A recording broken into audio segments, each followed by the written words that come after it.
Kementerian Keuangan mencatat realisasi pembiayaan anggaran melalui utang mencapai 119,1 triliun rupiah per 30 April 2024. Realisasi itu mencapai 18,4% dari target ditetapkan APBN 2024 sebesar 648,1 triliun rupiah.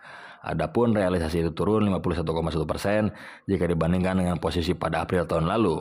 Bila dirinci, pembiayaan utang melalui penerbitan surat berharga negara mencapai 128,6 triliun rupiah atau turun sebesar 46,4% dibandingkan dengan posisi pada April 2023.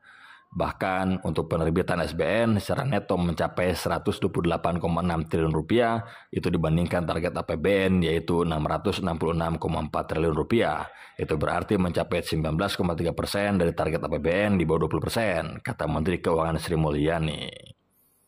Sri Mulyani mengatakan secara keseluruhan untuk pembiayaan anggaran hingga April 2024 mencapai 71,1 triliun rupiah atau sebesar 13,6% dari target dalam APBN.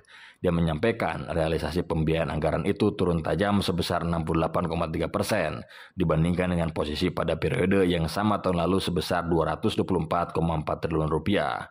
Situasi ini sebetulnya cukup menguntungkan kita, kata Sri Mulyani, karena pada April dengan volatilitas yang tinggi kita lihat terjadi kepanikan atau sedikit kenaikan dari sisi gejolak di pasar keuangan, termasuk dalam hal ini pasar bond, nilai tukar, dan saham.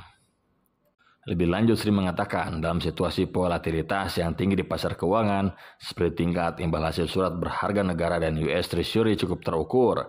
Hal ini didukung dengan kembalinya terjadinya aliran masuk modal asing ke pasar SBN sebesar 13,56 triliun rupiah pada Mei 2024. Kata Sri, ini gambaran surat utang negara kita sangat dipercaya, dijaga. Oleh karena itu kita mendapatkan dampak dari stabilitas harga meski dunia sedang mengalami gejolak. Ini karena track record APBN kita cukup prudent, selama ini kita transparan dan akuntabel.